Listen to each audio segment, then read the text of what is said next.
اکبر اللہ اکبر اللہ اکبر اللہ اکبر اللہ اکبر اللہ اکبر۔ نفس جو اندر سے ملامت کرتا ہے، دیکھو تم نے جھوٹ بولا، تمہیں جھوٹ نہیں بولنا چاہیے تھا۔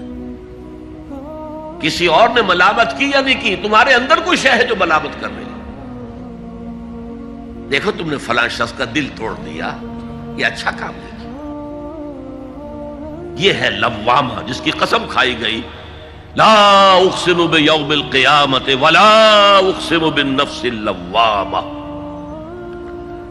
یہ نفس لوامہ ہر انسان میں ہے، اور جیسے ہمارے ظاہری وجود کے تقاضے ہیں، بھوک لگتی ہے، پیاس لگتی ہے، اسے کپڑے کی ضرورت ہے موسمی اثرات سے بچاؤ کے لیے، یہ جو مانوی شخصیت ہماری اندر ہے یہ بھی کچھ ڈیمانڈ کرتی ہے،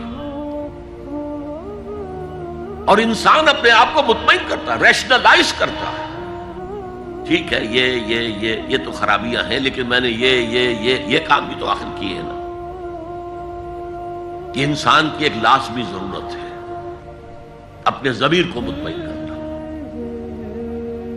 اب دیکھیے ہمارے ہاں کے مختلف طبقات میں مختلف تصورات ہیں نیکی کے جو رائج ہیں۔ ہمارے ہاں ایک مذہبی طبقہ ہے جس کے نزدیک اصل اہمیت ریچولز کی ہے، عبادات کی ہے، رسومات کی ہے۔ معاملات میں وہ دھوکہ دے رہے ہیں، سودا کر کے پھر گئے، ان کے دلوں میں نرمی نہیں ہے، سائلوں کو دھتکارتے ہیں، لیکن ایک اعتبار سے بہت دیکھے سودی کاروبار کرتے ہیں۔ ٹھیک ہے بھائی، میں سودی کاروبار تو کرتا ہوں، میں نے مسجد میں تو بنوائی ہے، میں نے مسجد میں جھاڑ بھی تو لگوا دیا ہے، میں نے مسجد میں قالین بھی تو بچھوایا ہے۔ تو نیکی کا ایک تصور یہ ہے ہمارے یہاں، اس کے بالکل برعکس ایک تصور ہے جدید تعلیم یافتہ طبقات کا تصور۔ آپ نے بارہا سنا ہوگا گفتگو، بھائی اصل نیکی یہ ہے کہ کوئی کسی کو دھوکہ نہ دے، جھوٹ نہ بولے، وعدہ پورا کرے، اپنا فرض صحیح طور سے ادا کرے، کہیں ملازم ہے تو اپنے فرائض صحیح طور سے ادا کرے۔ باقی رہ گئی نماز روزہ، یہ تو انفرادی باتیں ہیں، یہ کوئی کرتا ہے تو اپنے لیے، نہیں کرتا ہے تو کوئی بات نہیں۔ یہ دونوں ایک دوسرے کے بالکل برعکس تصورات ہیں، اور یہ ہمارے معاشرے میں جدید تعلیم یافتہ طبقات کا تصور نیکی اور ہمارے قدیم علماء اور ان کے زیر اثر جو عوام ہیں ان کے تصور نیکی میں یہ زمین و آسمان کا فرق ہے۔ آپ کو معلوم ہے کہ اپنی جسم فروش عورتیں جو ہیں وہ بھی نیکی کا کوئی نہ کوئی کام کرتی ہیں۔ آپ دیکھیں گے محرم میں سیاہ کپڑے پہن کے جلوس کے آگے آگے جا رہی ہیں، سبیلیں لگا رہی ہیں،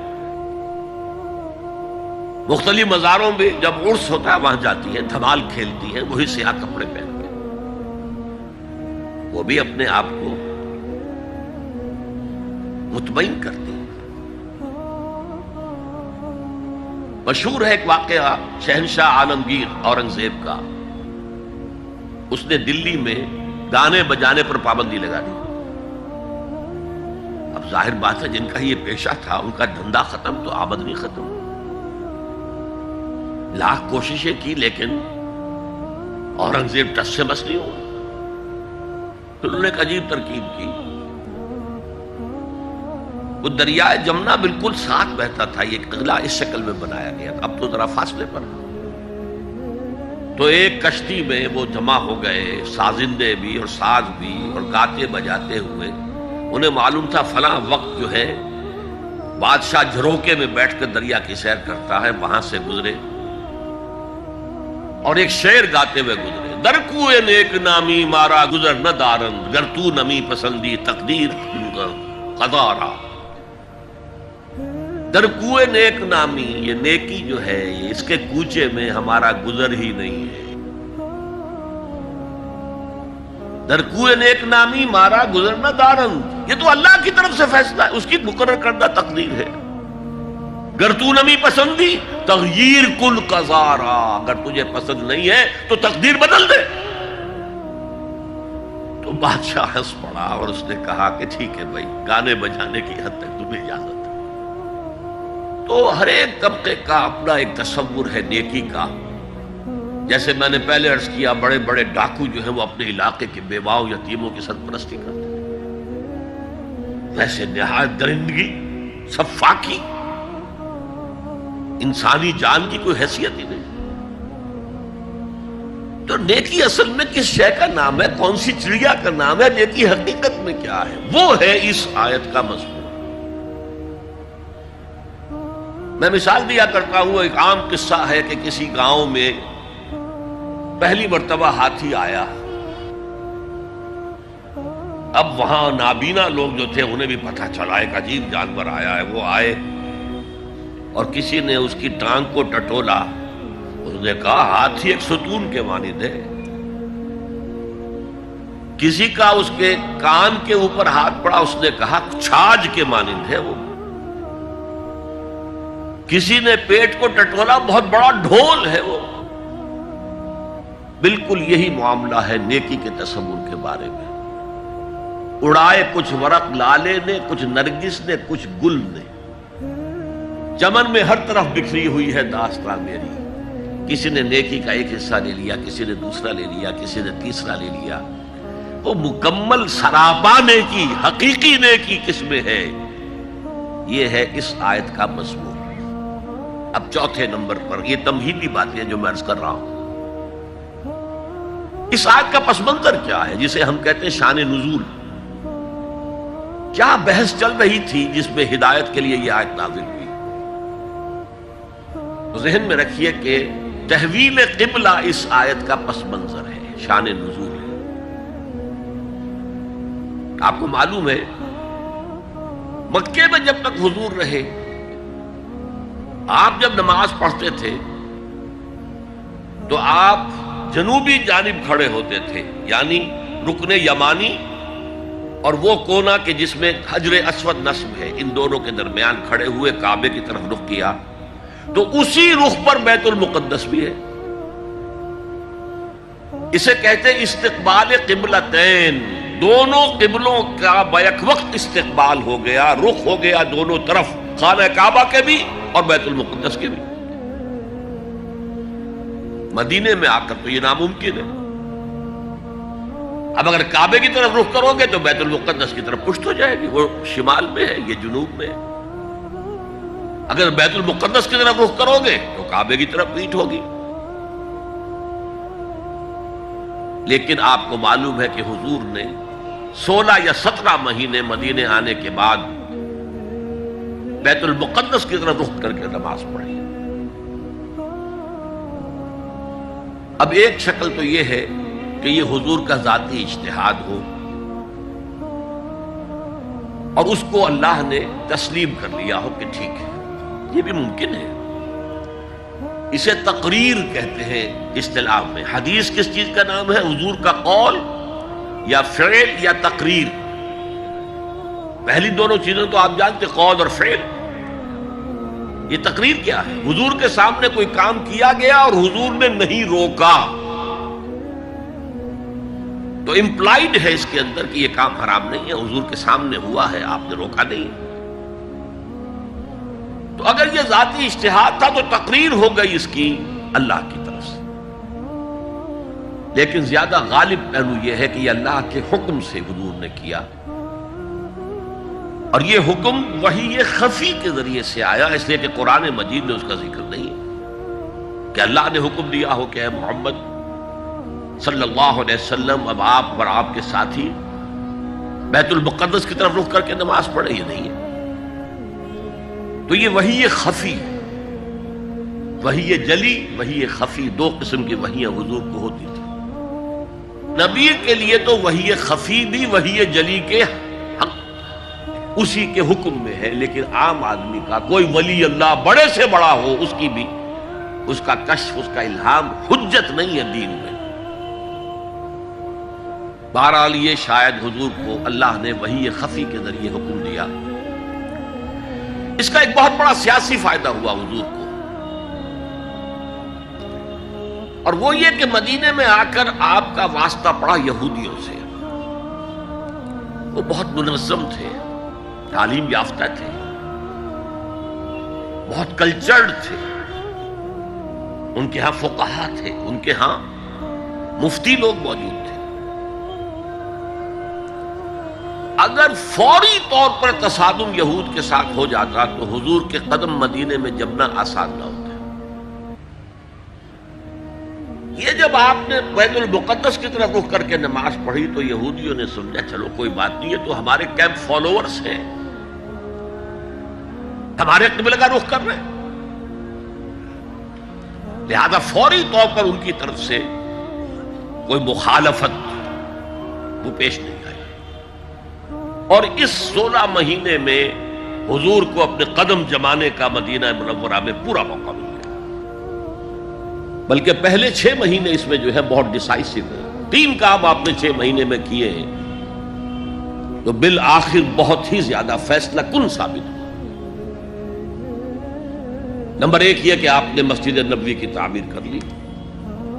اب یہی مرکز ہے، یہی درسگاہ ہے، یہی خانقاہ ہے، یہی پارلیمنٹ ہے، یہی دارالمشاورت ہے، یہیں سے فوجیں تیار کی جا رہی ہیں، یہی وفود آ کر پیش ہو رہے ہیں. بہرحال ایک مرکز مہیا ہو گیا. نمبر 2 یہ کہ مہاجرین میں اور انصار میں مواخات، ایک مہاجر ایک Ansari, they were declared brothers. یہ تھی انٹیگریشن آف دی سوسائٹی. اور تیسرا کام آپ نے یہ کیا اسی دوران میں جس کا تعلق اس حکمت عملی کے ساتھ بہت گہرا بن جاتا ہے کہ یہود کو جکڑ لیا ایک معاہدے میں، میثاق مدینہ،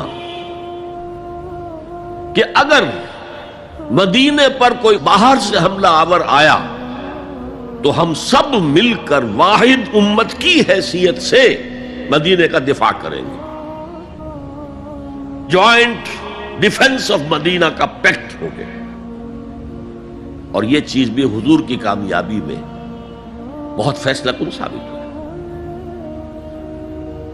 تو اس اعتبار سے یہ تحویل قبلہ جب پھر ہوئی ہے، اور میں نے جو کہا تھا کہ اللہ نے ہی کوئی حکم دیا تھا وحی خفی کے ذریعے، وہ اس سے ثابت ہوتا ہے کہ نہ صرف بہت سے مہاجرین پر یہ بات شاخ گزر رہی تھی، خود حضور پر بھی شاخ گزر رہی تھی کہ میں پیٹھ کیے ہوئے ہوں کعبے کی طرف. چنانچہ قرآن مجید میں یہ آیا ہے قد نرا تقلب وجهك في السماء، اے نبی ہم آپ کے چہرے کا، نگاہوں کا آسمان کی طرف اٹھنا بار بار دیکھتے رہے. آپ منتظر تھے کہ وقت آئے، حکم آئے، وحی آئے اور میں رخ بدل دوں. وما جعلنا القبلة التي كنت عليها الا لنعلم من يتبع الرسول ممن ينقلب على عقبيه. یہ اللہ نے اپنی طرف منسوب کر دیا، اور ہم نے وہ قبلہ جس پر تم اب تک رہے ہو 16 مہینے 17 مہینے یہ مقرر کیا تھا تاکہ دیکھ لیں کہ کون ہے رسول کا اتباع کرنے والے اور کون ہے جو اپنے الٹے پاؤں پھر جانے والے. کیا مطلب ہے اس کا؟ مہاجرین مکے سے آئے تھے، ان کے دلوں میں عظمت جو ہے کعبے کی وہ پلی ہوئی تھی اندر ٹھوک ٹھوک کر. اب دیکھا اللہ نے حکم نہیں دیا وحی جلی کے ذریعے سے، یہ رسول کا حکم تھا. گویا کہ یہ ایک امتحان ہو گیا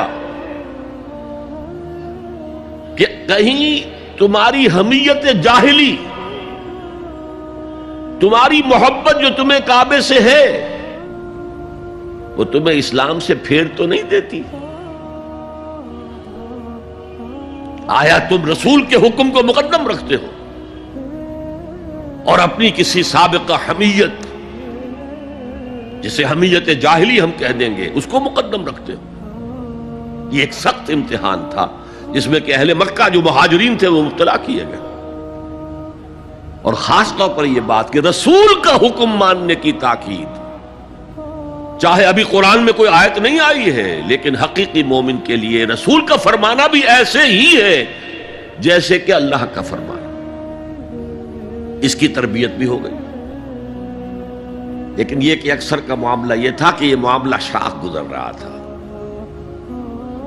یہاں تک کہ حضور کا معاملہ بھی تھا، قد نرا تقلب وجهك في السماء فلنولینک قبلۃ ترضاها، تو اے نبی ہم بدل دیں گے قبلہ وہ جو آپ کو پسند ہے، اب رخ کرو مسجد حرام کی طرف، فولوا وجوہکم شطر المسجد الحرام، اب اپنا رخ کر لو مسجد حرام کی طرف۔ چنانچہ مدینے میں ایک مسجد القبلتین ہے، جو حضرات گئے ہیں زیارت کرتے ہیں انہوں نے زیارت کی ہوگی۔ حضور مدینے سے باہر ایک قبیلے کی جگہ تھی، وہ وہاں گئے ہوئے تھے، کوئی دعوت طعام تھی، دوپہر کا کھانا تھا، اسی وقت ظہر کا وقت ہو گیا۔ حضور نے جماعت کھڑی کی اور قبلہ جو ہے بیت المقدس، اسی نماز کے دوران یہ آیات وہی نازل ہو گئی، آپ نے فوراً رخ بدلا اور پوری جماعت نے رخ بدل لیا، اور اسی لیے اس مسجد میں دو قبلے ہیں، دو محرابیں ہیں، ایک شمال کی جانب بیت المقدس کی جانب، دوسری جنوب کی جانب یعنی مکہ مکرمہ کی جانب۔ اب یہ تحویل قبلہ جو ہے، یہ ہے بات اصل میں سمجھنے کی، ایک بہت بڑے فتنے کی بنیاد بن گیا۔ فتنہ آزمائش کو کہتے ہیں، اور فتنہ فساد کو بھی کہتے ہیں۔ فساد یہودیوں کی طرف سے شروع ہوا، یہ کیسا نبی ہے جس کا قبلہ ہی معین نہیں؟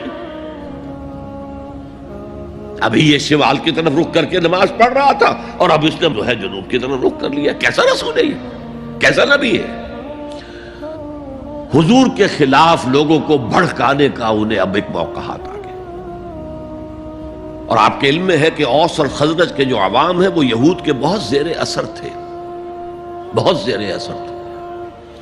وہی بات کہ وہ سمجھتے تھے ہمارے پاس نہ کوئی شریعت ہے، نہ کتاب ہے، نہ کوئی قانون ہے، نہ ہمارے ہاں کوئی مفتی ہے، نہ قاضی ہے۔ ان کے ہاں تو کتاب ہے، شریعت ہے، مفتی ہے، قاضی ہے، ان کا تو بڑا کلچرڈ لوگ ہیں، تو ایک روب تھا ان کا۔ لہذا یہ ایک ان کو موقع مل گیا کہ اس پر لوگوں کے جذبات کو بھڑکائیں اور حضور سے برگشتہ کر دیں۔ دوسری طرف سادہ لو مسلمانوں کے اندر بھی ایک فتنہ بطور آزمائش آ گیا کہ اگر اصل قبلہ یہ تھا تو یہ 16 مہینے کی نمازیں تو ہماری اکارت گئی، غلط رخ پر پڑی ہم نے، اور نماز تو دین کا اصل ستون ہے، اور یہ نماز ہماری ضائع ہو گئی۔ یہ ان کے دلوں میں ایک وسوسہ پیدا ہوا۔ اس پہلو سے اس مسئلے پر بڑی مفصل گفتگو قرآن میں ہوئی ہے، میرے اور آپ کے لیے، بلکہ مجھے اعتراف ہے کہ میں یہ سوچتا رہا اتنی مفصل گفتگو بار بار فولوا وجوہکم شطر المسجد الحرام، فولوا وجوہکم شطرہ، یہ بار بار پورے 2 رکوع قرآن مجید میں، سورہ بقرہ کا 17واں رکوع، 18واں رکوع اسی پر، اس لیے کہ ہم اس سینسٹیونیس کا اندازہ نہیں کر سکتے کہ جو اس وقت پیدا ہو گئی تھی اس پر۔ تحویل قبلہ پر یہ معمولی نہیں بات تھی، یہود نے سمجھ لیا تھا کہ اب معلوم ہوا یہ ایک نئی امت کا آغاز ہے، اس کا مرکز اب نیا بن گیا ہے۔ اب تک وہ سوچ رہے تھے کہ ہمارے ہی، چنانچہ ایک اور واقعہ ہوا تھا کہ یہ عاشورہ کا روزہ رکھتے تھے یہودی۔ حضور نے پوچھا کیوں رکھتے ہو 10ویں محرم کا روزہ؟ انہوں نے کہا کہ اصل میں ہمیں جو نجات ملی تھی فرعون سے، اور فرعون کو جو غرق کیا گیا تھا لاؤ لشکر سمیت، وہ 10 محرم کو ہوا تھا، ہم شکرانے کے طور پر روزہ رکھتے ہیں۔ حضور نے فرمایا کہ موسیٰ کے تو ہم تم سے زیادہ مستحق ہیں، لہذا مسلمانوں کو حکم دیا کہ تم بھی 10ویں محرم کا روزہ رکھا کرو۔ اب یہ چیزیں ایسی تھیں کہ جس سے وہ پیسیفائیڈ تھے ایک طرح سے کہ نہیں یہ کوئی نئی چیز نہیں ہے، یہ ہمارے کیمپ فالوورز، بلکہ حضور نے فرمایا تم 2 روز کا روزہ رکھو، 9ویں محرم کا بھی 10ویں کا۔ بہرحال اس پر جو ایک تشویش ہوئی ہے، اس تشویش کو دور کرنے کے لیے 2 رکوع، 17واں 18واں رکوع، 2 رکوع پورے کے پورے اسی بحث پر مشتمل ہیں۔ اور اس کے علاوہ اب میں مثال دوں کہ میرا ایک ہاتھ یوں ہے، ایک ہاتھ یوں ہے، بیچ میں میرا جسم ہے، تو اس بحث کا جسم جو ہے وہ تو وہ 2 رکوع ہیں، رکوع 17واں 18واں۔ لیکن ادھر دور پہلے ایک آیت آ گئی تھی جس نے زمین ہموار کی، للہ المشرق والمغرب فینما تولوا فثم وجہ اللہ۔ 2 رکوع پہلے، مشرق و مغرب سب اللہ کے ہیں، جدھر بھی رخ کرو اللہ کا رخ ہے۔ قبلے کا مطلب یہ تو نہیں ہے کہ اللہ اس سمت میں محدود ہے، معاذ اللہ۔ اللہ کا رخ، اللہ تو مشرق میں ہے، مغرب میں ہے، شمال میں ہے، جنوب میں ہے، فوق میں ہے، تحت میں ہے، ہر جگہ ہے۔ للہ المشرق والمغرب فینما تولوا فثم وجہ اللہ۔ مشرق و مغرب سب اللہ کے ہیں، جدھر بھی تم رخ کرو گے وہ اللہ کا رخ ہے۔ یہ ایک تمہید ہو گئی تھی۔ اس کے بعد ویسے وہاں جا کر عجیب سا محسوس ہوتا ہے کہ یہاں تو کوئی سیاق و سباق تو تھا نہیں، یہ آیت کس حوالے سے آئی ہے؟ اصل میں اس بحث کے لیے تمہید وہاں سے شروع کر کے بات چھوڑ دی گئی، اور پھر 2 رکوع آگے جو ہے وہ یہ آیت آ گئی کہ اگر ابھی کوئی ریزیڈول ایفیکٹ باقی ہے تو اب ان سے کہا جا رہا ہے سخن شناس نئی دل برا خطائی جاست۔ لوگو تم بات نہیں سمجھتے، سخن شناس نہیں ہو اے میرے محبوب، دل برا سخن شناس نئی دل برا خطائی جا، خطا یہاں ہے۔ تم جسے اصل نیکی سمجھ بیٹھے ہو، ریچول، ظاہری شکل، وہ اصل نیکی نہیں ہے، وہ کل نیکی نہیں ہے۔ نیکی تو اصل میں ایک روح ہے جو پورے وجود میں سرایت کرتی ہے، ایک بالکل مختلف انسان وجود میں لاتی ہے، ایک پورا مختلف کردار وجود میں لاتی ہے۔ نیکی تو حقیقت میں وہ ہے، جیسے کہ ہمیں معلوم ہے نماز کا ایک ظاہر ہے، فقہ اس سے بحث کرے گی، لیکن اصل نماز آپ کو اللہ کی حضوری کا شرف حاصل ہوا، کچھ حضور قلب میسر آیا، کوئی خشوع و خضوع ہوا، کوئی اللہ کے ساتھ مخاطبت اور مکالمے کی صورت پیدا ہوئی؟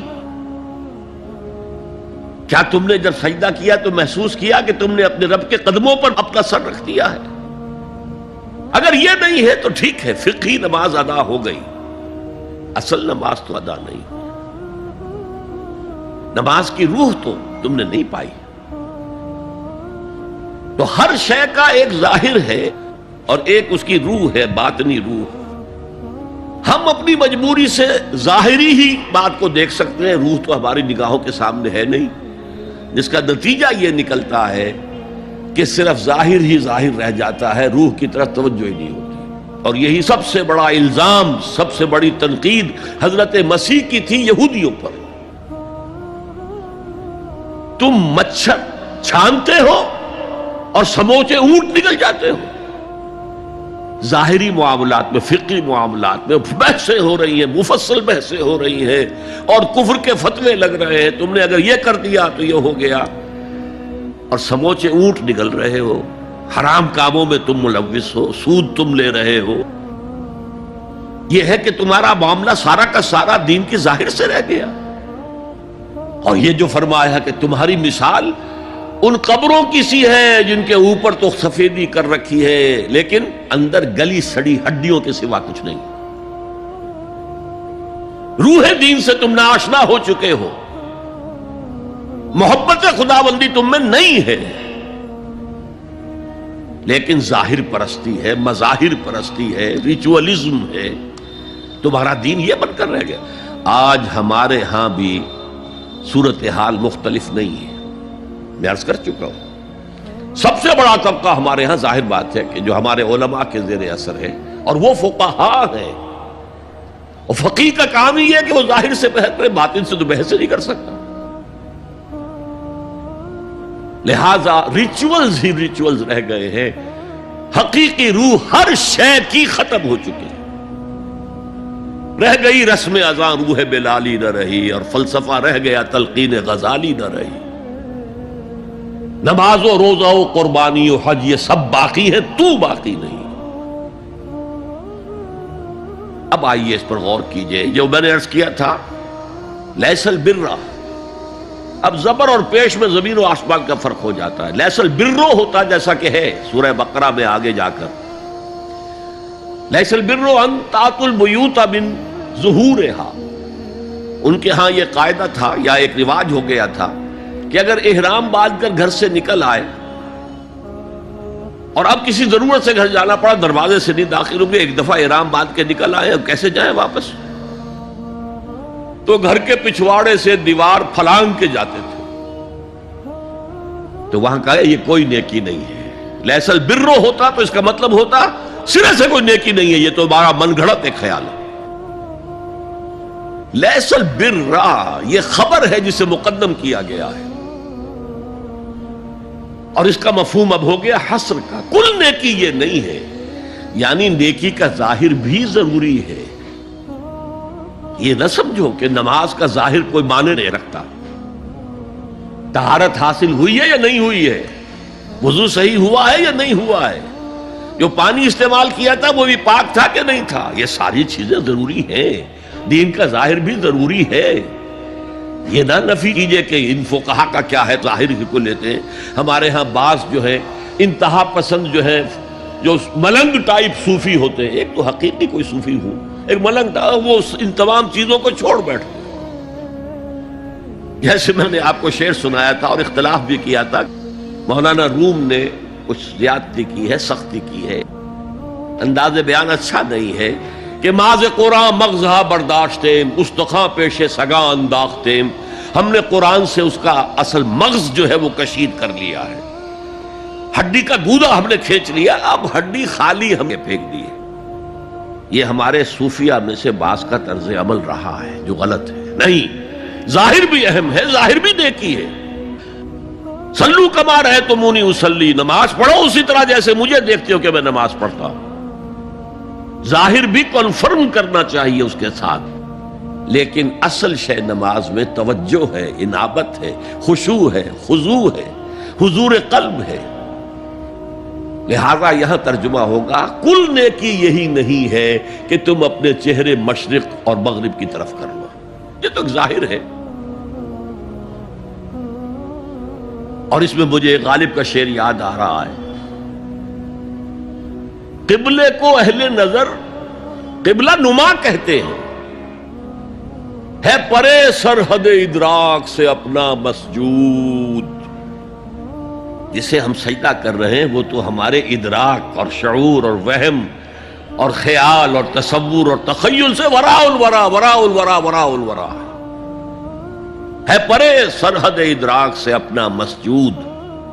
قبلے کو اہل نظر قبلہ نما کہتے ہیں، یہ کعبہ تو قبلہ نما ہے. بہرحال اب اس کی نفی کرتے ہوئے، جزوی نفی، کلی نفی نہیں ہے. لیس البر، کل نیکی یہ نہیں ہے کہ تم اپنے چہرے مشرق اور مغرب کی طرف کر لو. ولکن البر، بلکہ نیکی اس کی ہے. یہاں پر بھی اب لفظ محذوف ہے، ولکن البر بر من آمن باللہ والیوم الآخر. نیکی تو حقیقت میں اس کی ہے. اس میں آگے بڑھنے سے پہلے مجھے یاد آیا کہ میں بر کے مفہوم پر بھی کچھ گفتگو کر لوں. بر کسے کہتے ہیں؟ بہت عمدہ باتیں جو ہے پہلے کہی ہیں. بر اور بر یہ دونوں مادہ تو ایک ہی ہے، بحر و بر. جب تک انسان سمندر میں رہتا ہے، آج کا تو خیر تصور نہ کیجئے، پہاڑوں جیسے جو ہے پہاڑ سمندر میں چل رہے ہوتے، عام حالات میں کوئی اس کے ادھر ادھر جو ہے کوئی ہچکولے محسوس نہیں ہوتے.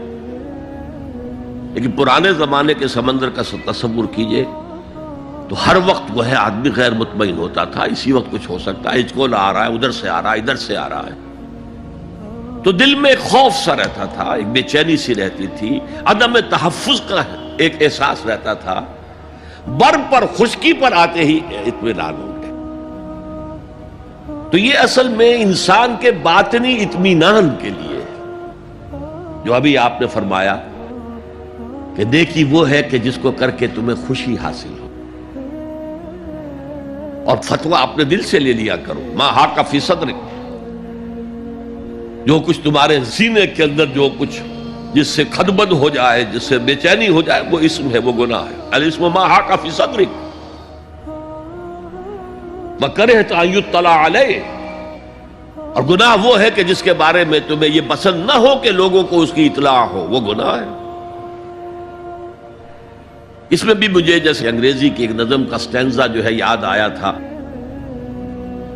Art is long and time is fleeting, دوڑا جا رہا ہے یہ وقت، and our hearts though stout and brave still like muffled drums are beating funeral marches to the grave۔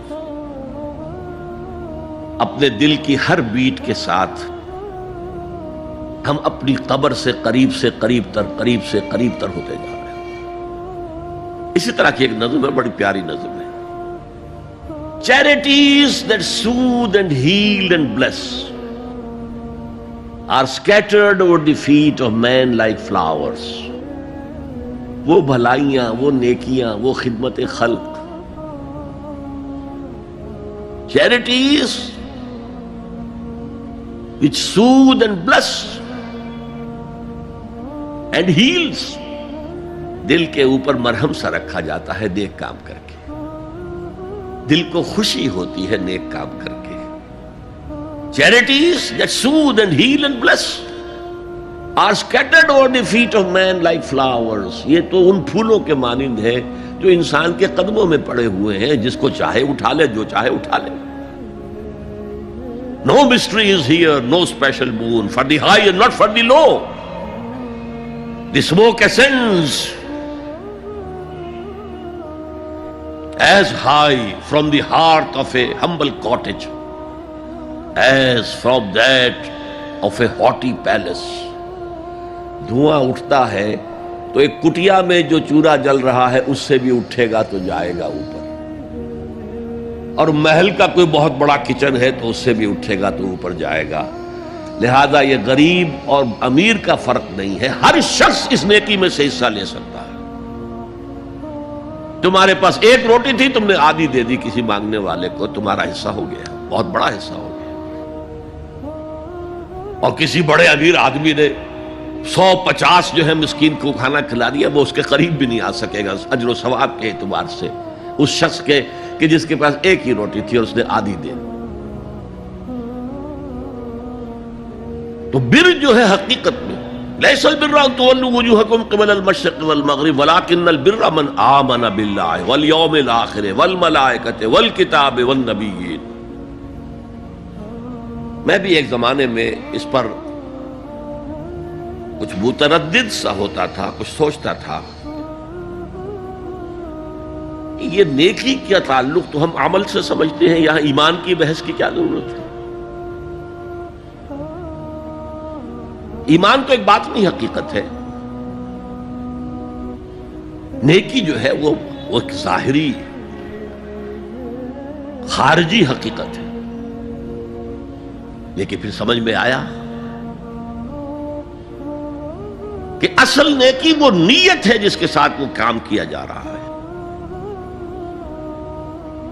اگر خیرات بانٹی جا رہی ہے، جھگیوں میں جا کر میلے کچیلے بچوں کو گود میں لے کر اپنی سفید اشکروں کو بھی خراب کیا جا رہا ہے، اور معلوم ہے کہ یہ اس لیے کر رہا ہے کہ آئندہ الیکشن میں کھڑا ہونا ہے، تو کوئی ہے جو کہے گا کہ یہ نیکی ہو رہی ہے؟ کام تو بظاہر بڑی نیکی کا کام ہے۔ نیکی کے لیے شرط اول اللہ پر ایمان ہے، اس کی موٹیویشن لو آف گاڈ، اس کے سوا اگر کوئی اور موٹیو ہے، اگر دنیا میں شہرت چاہیے، اگر اس نیکی کے ذریعے سے بھی مال کمانے کا معاملہ ہے، دھندا ہے، نیکی کے پردے میں دھندا ہو رہا ہے، وہ نیکی نہیں ہے، چاہے ظاہری اعتبار سے وہ بہت بڑی نیکی ہو۔ تو سب سے پہلا مسئلہ نیت کا ہے، نیت کا ہے، نیت کا ہے۔ کس ارادے کے تحت یہ نیکی کی جا رہی ہے، کیا مقصود ہے، کیا مطلوب ہے؟ چنانچہ نوٹ کیجئے، اکثر محدثین نے اپنے جو مجموعے مرتب کیے احادیث کے، ان میں پہلی آیت کون سی، پہلی حدیث کون سی لاتے ہیں؟ حضرت عمر رضی اللہ تعالیٰ عنہ سے روایت ہے، انما الاعمال بالنیات، نیکیوں کا، نیک اعمال کا دار و مدار نیتوں پر ہے۔ وانما لکل امرئ ما نوى، ہر شخص کو وہی کچھ ملے گا جس کی اس نے نیت کی ہوگی۔ فمن كانت ہجرته الى اللہ ورسولہ فہجرتہ الی اللہ ورسولہ، جو کوئی ہجرت کر رہا ہے، مکے میں گھر بار چھوڑ کر جا رہا ہے، اپنے وطن کو ترک کر کے جا رہا ہے مدینے کی طرف، صرف اللہ اور رسول کے لیے، اس کی ہجرت اللہ اور اس کے رسول کے لیے۔ ومن كانت ہجرتہ للدنیا یصیبها، اور اگر اس شخص کی ہجرت دنیا کے لیے ہے کہ اس کو حاصل کر لے، مثلا میں دیتا ہوں مثال، ایک مسلمان تھا، اس کا کوئی کاروبار تھا، اس کے خریدار مسلمان ہی تھے، وہ جا رہے ہیں، اب کیا کرے گا؟ مشرکوں نے سو تو اس کا سامان نہیں لینا، اب وہ بھی چلے جا رہے ہیں۔ یہ اللہ کو معلوم ہے کہ اس کے ہجرت کا اصل سبب کیا ہے، ہم نہیں طے کر سکتے، لیکن اللہ کے ہاں جو کھاتا کھلا ہوا ہے، اس کی یہ ہجرت جو ہے اللہ اور اس کے رسول کے لیے شمار نہیں ہوگی۔ ومن كانت ہجرتہ لدنیا یصیبها او امرأۃ ينکحها، یا کسی عورت کے لیے ہو کہ اس سے نکاح کرے، کسی خاتون سے وہ شادی کا خواہش مند تھا، وہ خاتون ہجرت کر کے مدینے چلی گئیں، اب یہ بھی باندھے کچے دھاگے سے بندھے ہوئے چلے جا رہے ہیں، تو یہ تو در حقیقت اس عورت کے کھاتے میں ہجرت جائے گی، اللہ اور اس کے رسول کی ہجرت میں نہیں۔ تو اصل شے یہ ہے، نیکی کا وہ کام جس کا ظاہر بھی نیکی کا ہو اور باطن بھی ہو، کہ موٹیویشن صرف اللہ کی رضا ہو، اللہ کی محبت اور اللہ کی رضا کا حصول، یہ ہے پازیٹو موٹیو۔ ایک نیگیٹو سائیڈ بھی ہے، سب لوگ ذہنی اعتبار سے اتنے بلند نہیں ہوتے کہ اللہ کی محبت وہی اصل محرک بن جائے۔ یہی وجہ ہے کہ حضور نے اس کو صلی اللہ علیہ وسلم کمال ایمان سے تعبیر کیا ہے، من احب للہ وابغض للہ وعطا للہ ومنع للہ فقد استکمل الایمان، جس نے کسی سے محبت کی تو اللہ کے لیے کی ہے، کسی سے نفرت اور بغض رکھا تو اللہ کے لیے رکھا، کہ اللہ کو اس سے نفرت کرنا پسند ہے، اور کسی کو کچھ دیا تو اللہ کو خوش کرنے کے لیے دیا، اور کسی سے کچھ چیز روکی تو صرف اس لیے کہ اللہ کو اس کا روکنا پسند ہے، تو اس شخص نے اپنے ایمان کی تکمیل کر لی۔ اگر اس کا موٹیو خالص ہو گیا ہے اللہ کی محبت اور اللہ کی رضا کا حصول، تو اصل میں نیکی ہے، ورنہ چاہے بظاہر کتنی ہی بڑی نیکی نظر آئے وہ نیکی نہیں۔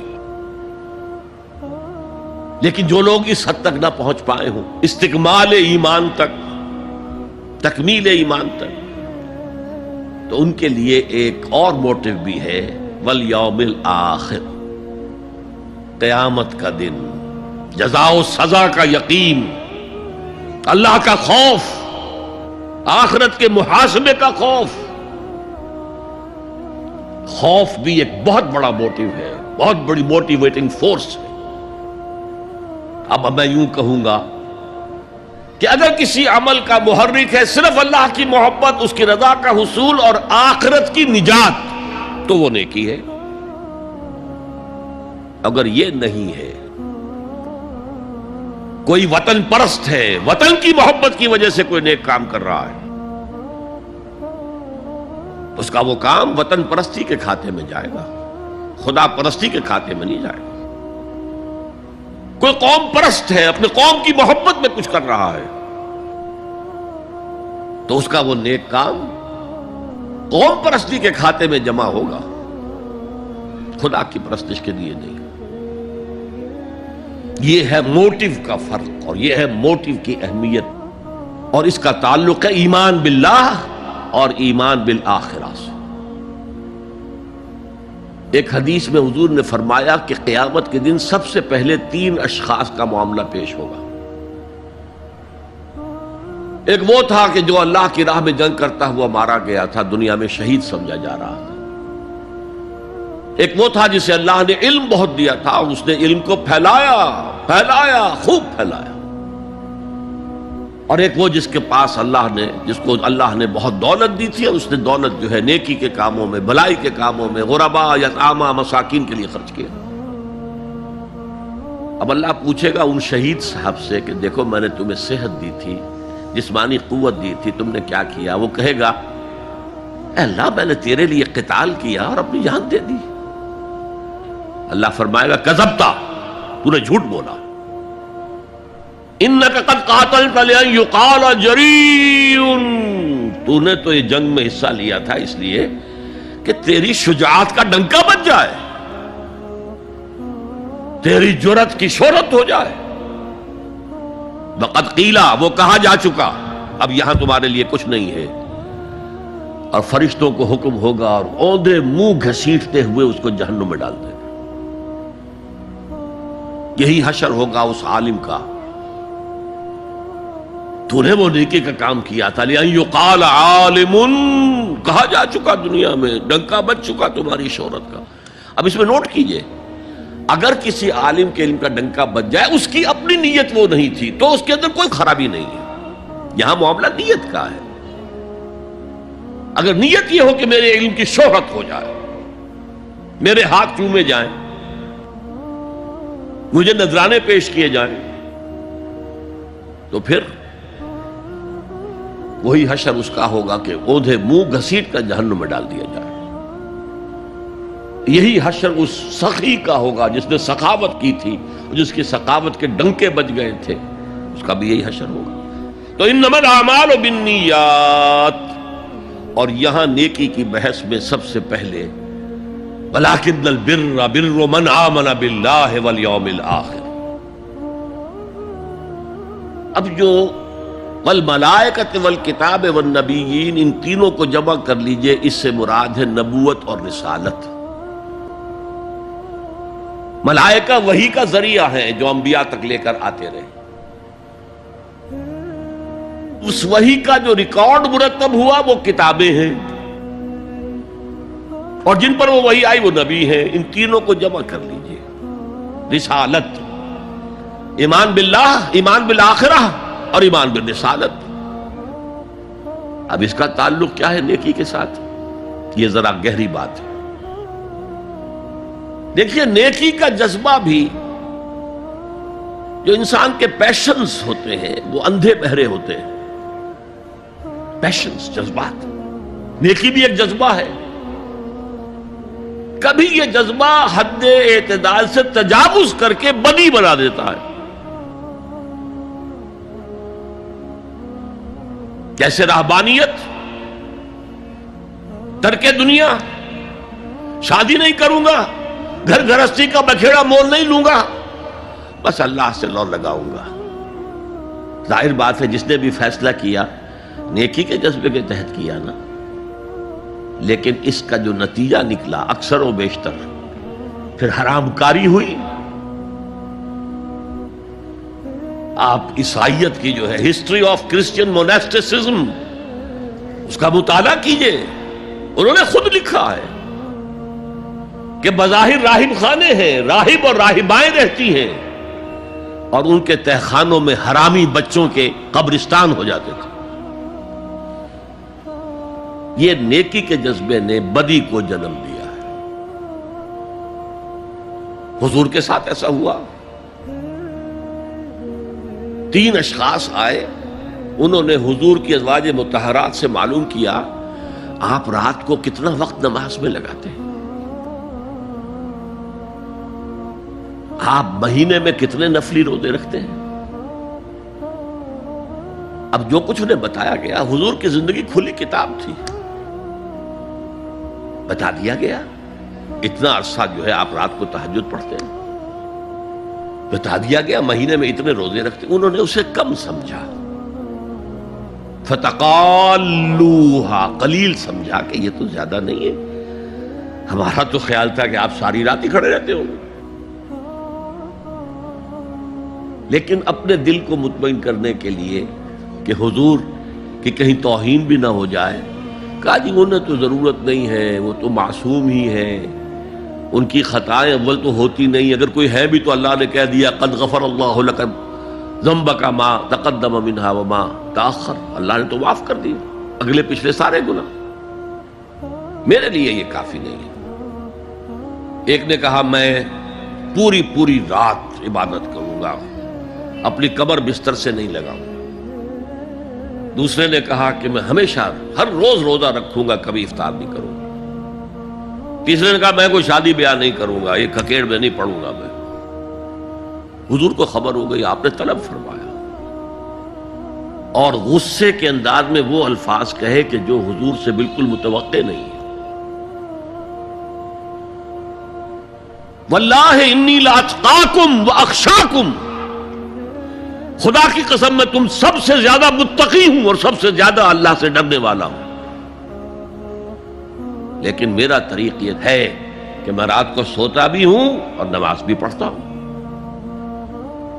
میں روزہ رکھتا بھی ہوں، ناغہ بھی کرتا ہوں، میں نے شادیاں کی ہیں، متعدد ازواج میرے گھروں میں ہیں۔ فمن رغب عن سنتی فلیس منی، جو بھی میری سنت سے ہٹا وہ مجھ میں سے نہیں ہے، میرا امت ہی نہیں ہے۔ تو نیکی کا جذبہ بھی حد اعتدال سے تجاوز کر کے بدی کو جنم دے سکتا ہے۔ ایک صحابی، نوجوان صحابہ میں سے عبداللہ ابن عمرو ابن العاص، عجیب یہ بات ہے کہ باپ جو ہے بہت بڑا سیاستدان، بہت بڑا جری سپہ سالار، بہت بڑا حکمران، حضرت عمرو بن العاص، بیٹا نہایت زاہد و عابد، مرتاس، زاہد مرتاس، ساری رات کھڑے ہیں، بستر سے کمر ہی نہیں لگائی، ہر روز روزے سے ہیں۔ یہ خبر دی گئی حضور کو تو آپ نے طلب فرمایا یا عبداللہ اولم اخبر انک تقوم اللیل وتصوم النہار، اے عبداللہ مجھے یہ خبر نہیں دی گئی ہے، یعنی یہ بات جو ہے صحیح ہے کہ نہیں کہ تم ساری رات عبادت کرتے ہو، ہر روز روزہ رکھتے ہو؟ کیا کہہ سکتے تھے؟ بلا یا رسول اللہ، حضور ایسا تو ہے۔ فرمایا لا تفعل، ہرگز ایسا مت کرو، فإن لزوجك عليك حقا وإن لزورك عليك حقا بل إن لنفسك عليك حقا، تمہارے نفس کے بھی تم پر حقوق ہیں، تمہاری بیوی کے بھی تم پر حقوق ہیں۔ ان کی زوجہ سے کسی نے پوچھا تھا تم ہمیشہ میلی کچیلی رہتی ہو، کبھی ہم نے تمہیں کسی اچھے لباس میں کوئی جسے سنگھار کہہ دیتے کہ یہ میں نے دیکھا؟ تو ان کا کہ مجھے کیا غرض ہے، تمہارے بھائی کو تو مجھ سے کوئی غرض ہے ہی نہیں، میں کس کے لیے بناؤ سنگھار کروں؟ یہ بھی الفاظ آتے ہیں۔ فرمایا ہرگز مت کرو۔ میں تو کرتا ہوں، میں روزے بھی رکھتا ہوں لیکن نہیں بھی رکھتا، میں نماز پڑھتا ہوں لیکن سوتا بھی، میری بیویاں ہیں متعدد، تو میری سنت اگر تم نے چھوڑ دی تو تمہارا مجھ سے کوئی تعلق نہیں ہوگا۔ اس کا مطلب کیا ہوا؟ تو سم اپ، نیکی کا ایک ماڈل بھی سامنے رہنا چاہیے جس میں توازن ہو، اعتدال۔ انبیاء وہ توازن پیش کرتے ہیں اپنے کردار اور شخصیت کے ذریعے سے۔ وہ جو فرمایا گیا لقد کان لکم فی رسول اللہ اسوۃ حسنہ، تمہارے لیے اللہ کے رسول کی شخصیت میں ایک اچھا نمونہ ہے، یہ نمونہ معتدل ہے، متوازن ہے۔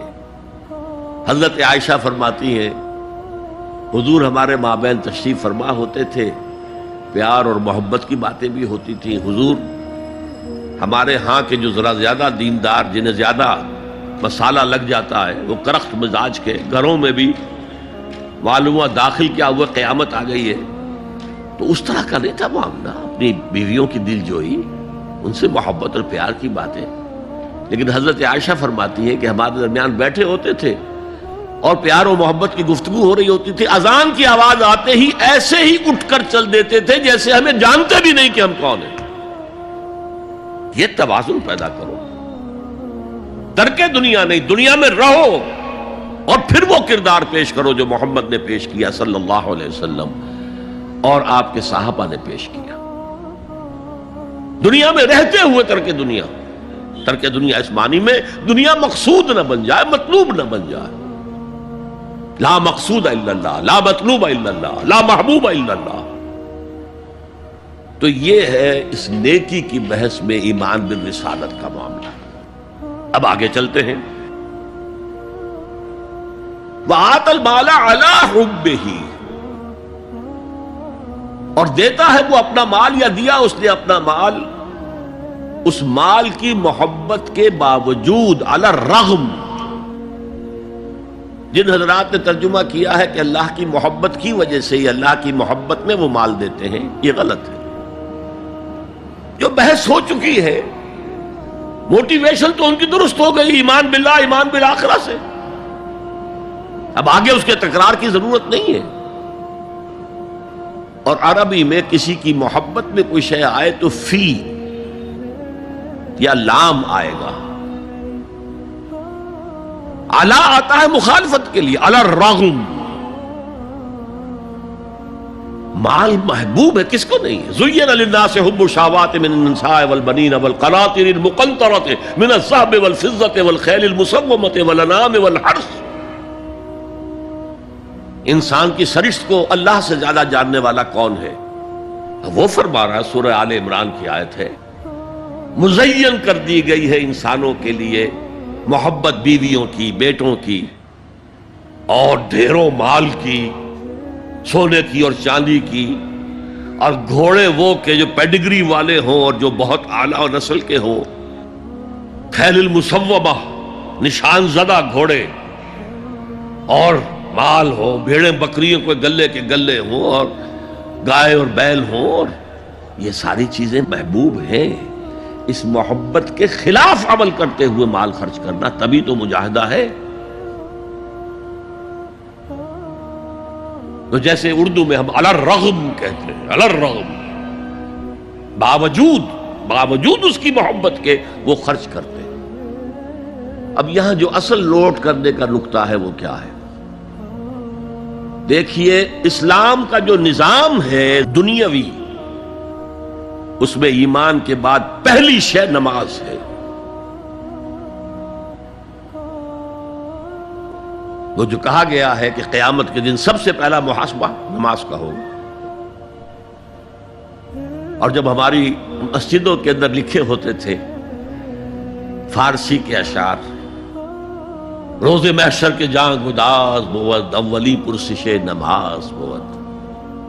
اللہ اکبر، اللہ اکبر، اللہ اکبر، اللہ اکبر، اللہ اکبر، اللہ اکبر.